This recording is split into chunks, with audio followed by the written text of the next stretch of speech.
What's going on, guys, and welcome back to another video. Match day tomorrow means one thing: a match preview.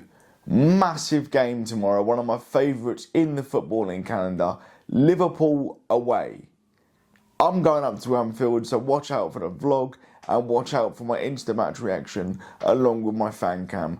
Insta match reaction tends to be on TikTok, vlog and West Ham Fan TV fan cams, obviously on their channel on YouTube, and the vlog on this channel. Now, if you'd have said to me 6 weeks ago, you got a chance of going to Anfield and getting something, not necessarily a win, I'd have laughed at you. We were dreadful. Coming out of that game against Wolves, I thought we were done. I thought the game was up and we were down. We look a different team. And you know what? I'm going to be bold. We're going to go and win. I said 2-1 on West Ham Fan TV's Extra Time show earlier in the week. I really do think we've got the pace and the creativity from Fernandes and the trouble Somerville will cause, Bowen and Castellanos. I think you've got something there you can go and win. Our defence has been much improved, hugely so improved, and I don't know why, because I'm never normally confident going to Anfield, but I fancy us. I really do. They can be got at, and I'm not going to say, oh, we're going to go and batter them.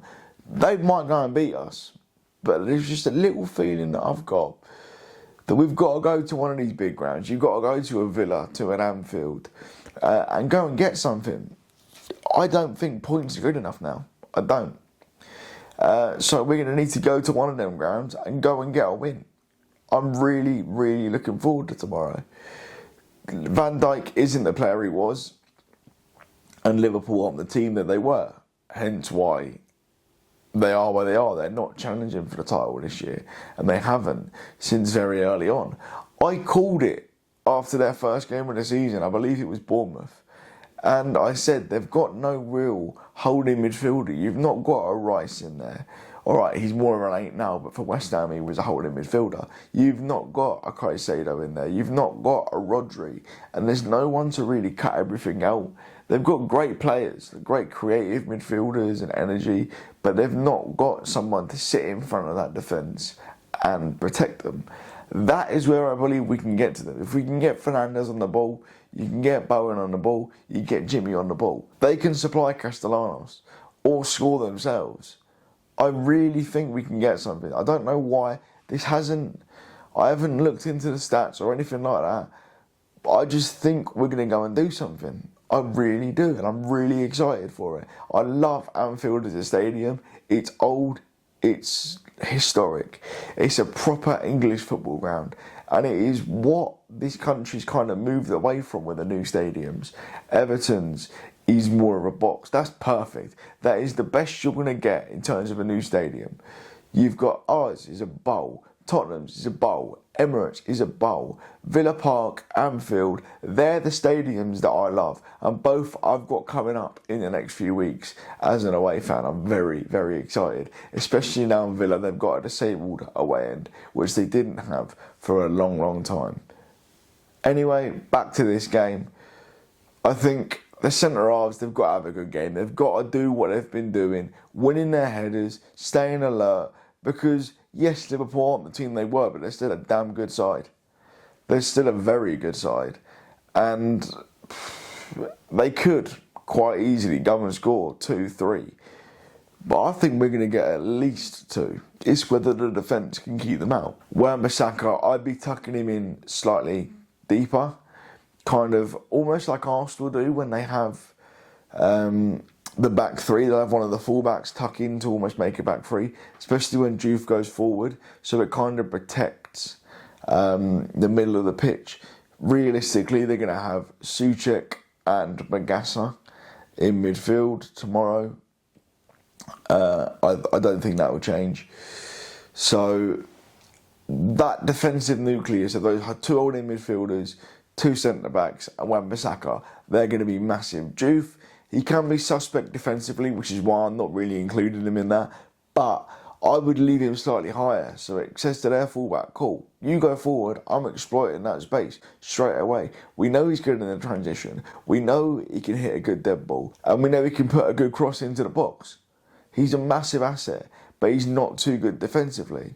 I wouldn't even be surprised if Todibo comes into the team and we go with a back three. It really wouldn't surprise me. I think Fernandes and Magassa start. It's Souček that I'm not entirely sure of, whether he'll drop out and the Todibo will come in, or Magassa might drop out and Todibo might come in. So in terms of the formation, I think it'll either be 4-2-3-1/4-4-2 when we've got the ball compared to when we haven't, or a 3-4-3. All that being said, we can't sleep on Liverpool. They've still got Salah, they've still got Ekitike, they've still got Wirtz, they've still got, is it Nguemu or the young kid, I can't pronounce his name, Nguemu or something. He's a very good player, he's rapid fast, he's quite an intelligent, carefree, youthful player. So he's one to keep an eye on. But Salah isn't the player he was. Ekitike I am concerned about. I really am. And I think if they're going to cause us problems, it'll be through him. But end of the day, like I said earlier, we've got to be fearless in these types of games. We really have.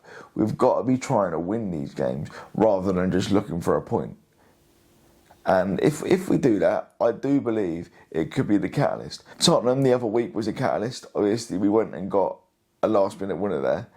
But we need these kind of big results every now and again, just to keep the momentum, just to keep the spirits going. I've said it from about November onwards. If we're going to stay up, which I think it's going to be hard. I think we've got one of the hardest run-ins. But if we're going to stay up, it's going to be last game of the season. We need to be in touching distance of Forest with that Leeds game on the last game of the season. Hopefully Leeds will be safe by then and nothing to play for on the beach and we can go for it.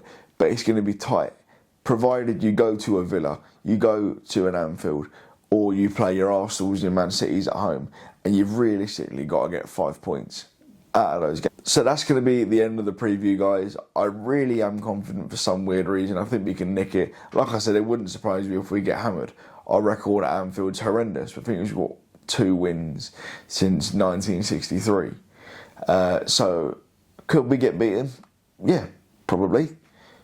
But there's something about this current team that I think we'll go and get something. I'm going to go 2-1 West Ham, Jimmy and Bowen with the goals. I'm going to leave this one here. If you guys have enjoyed it, leave a like, comment your thoughts, Liverpool fans, West Ham fans, Premier League fans, football fans in general. What do you think the score is going to be? Because I'm confident. Most of all, make sure you're subscribed to this channel. Go and follow my TikTok, same name as my YouTube channel. And until next time, I'll see you guys later. Take care.